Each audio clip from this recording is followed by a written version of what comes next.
நாட்டுப்பற்றாளன் செய்திகள் வாசிப்பது வாசுகி தாமோதரன்.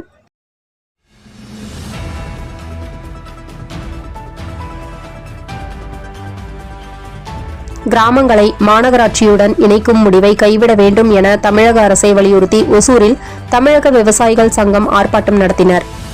நாமக்கல் மாவட்டம் திருச்செங்கோடு கூட்டப்பள்ளி பகுதியில் 5000 குடும்பங்கள் வசித்து வருகின்றனர். இந்த குடியிருப்புக்கு அருகே 12 ஏக்கரில் இருந்த ஏரியை 1998ஆம் ஆண்டு ஏரியின் கரைகள் உடைக்கப்பட்டு அங்கு குப்பை கொட்டும் கிடங்காக மாற்றப்பட்டு நிலத்தடி நீர் கெட்டு சுகாதார சீர்கேடு ஏற்பட்டது.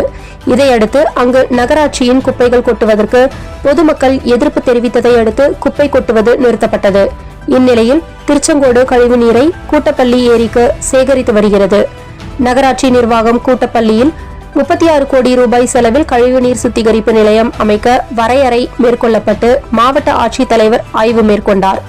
கூட்டப்பள்ளி மக்கள் தங்கள் பகுதியில் கழிவுநீர் சுத்திகரிப்பு நிலையம் அமைந்தால் நிலத்தடி நீர் கெட்டு சுகாதார சீர்கேடு ஏற்படும். சுத்திகரிக்கும் கழிவுநீரை கூட்டப்பள்ளி ஏரியில் விடக்கூடாது. ஏரியை தூர்வாரி நன்னீர் ஏரியாக மாற்ற வேண்டுமென கோரிக்கை வைத்தனர். இதனை முன்வைத்து அண்ணா சிலை முன்பு 200க்கும் மேற்பட்ட மக்கள் அனுமதி பெறாமல் போராடியதால் கைது செய்ய வந்த போலீசார் மக்கள் கூறிய நியாயங்களை கேட்டுவிட்டனர். திருச்செங்கோடு நகராட்சி அதிகாரிகளிடம் கூட்டப்பள்ளி போராட்ட ஒருங்கிணைப்பாளர் பத்மநாபன் மக்கள் உடன் மனு கொடுத்தார். சில வார்டுகளில் மக்கள் எதிர்ப்பு தெரிவிக்கின்றனர், சில வார்டுகளில் மக்கள் வரவேற்கின்றனர். இது பொதுமக்களிடையே சரியான புரிதல் இல்லாமல் போராடி வருவதாக நகராட்சி கூறுகிறது. 10 ரூபாய் இயக்கம் நிர்வாகிகள் ராசிபுரத்திலும் இதுபோன்ற கழிவுநீர் சுத்திகரிப்பு செய்து நிலத்தடி நீர் கெட்டுவிட்டது. அங்கு விவசாயம் பொய்த்துவிட்டது. எனவே கழிவுநீர் சுத்திகரிப்பு நிலையம் அமைத்தால் நிலத்தடி நீரை யாரும் பயன்படுத்த முடியாது. அப்படி பயன்படுத்தினால் பல கொடிய நோய்கள் உருவாகும். ஓடை புறம்போக்கு பகுதியில் எந்த கழிவு நீர் திட்டமும் வரக்கூடாது என அரசு ஆணை இருந்தும் திருச்செங்கோடு நகராட்சி நிர்வாகம் இதுபோன்று செய்து வருகிறது.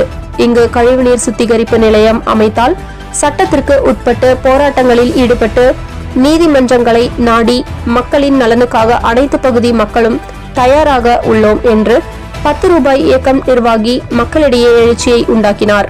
அண்ணா பல்கலை மாணவி பாலியல் வன்முறை வழக்கை விசாரித்து வரும் சிறப்பு புலனாய்வு குழுவில் பணிபுரிந்து வந்த சைபர் குற்றப்பிரிவு டிஎஸ்பி ராகவேந்திர ரவி சிறப்பு புலனாக குழுவில் உள்ள உயர் அதிகாரிகள் தன்னை சுதந்திரமாக பணி செய்ய விடாமல் கடுமையாக நடந்து கொண்டனர். அதனால் சிறப்பு புலனாய்வு குழுவின் விசாரணை பணியிலிருந்து விலகுகிறேன் என டிஜிபி சங்கர் ஜிவாலுக்கு கடிதம் எழுதியுள்ளார்.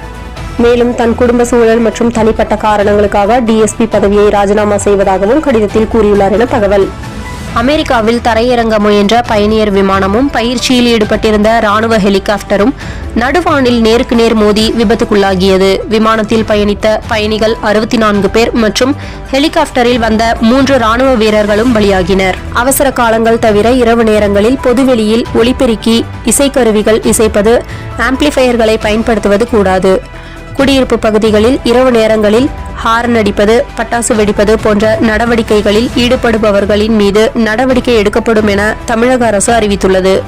பிரயாக்ராஜ் மகா கும்பமேளாவில் வந்து கலந்து கொண்ட சாதுக்களும் சாமியார்களும் அகோரிகளும் ஒரு கூட்டம் கூடி முடிவெடுத்துள்ளனர். அதாவது இந்தியாவில் வக்பு வாரியம் இருப்பது போல் சனாதன வாரியம் அமைக்க வேண்டும் என்ற கோரிக்கையை பாராளுமன்ற கூட்டத்திற்கு அனுப்பி வைத்துள்ளனர். அவர்கள் வைத்துள்ள கோரிக்கை அனைத்து மாநிலங்களுக்கும் பொருந்தும் வகையில் உள்ளது என தகவல். மாதம் தவறாமல் வெளிவரும் நாட்டுப்பற்றாளன் பத்திரிகையின் செய்தியாளராக பணிபுரிய விருப்பம் உள்ளவர்கள் கீழே உள்ள நிர்வாக அலைபேசி எண்களில் தொடர்பு கொள்ளலாம்.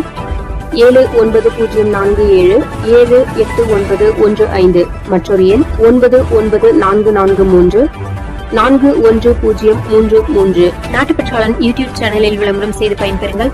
நமது நாட்டுப்பற்றாளன் செய்திகளை அறிந்து கொள்ள யூடியூப் சேனலை சப்ஸ்கிரைப் செய்யுங்கள்.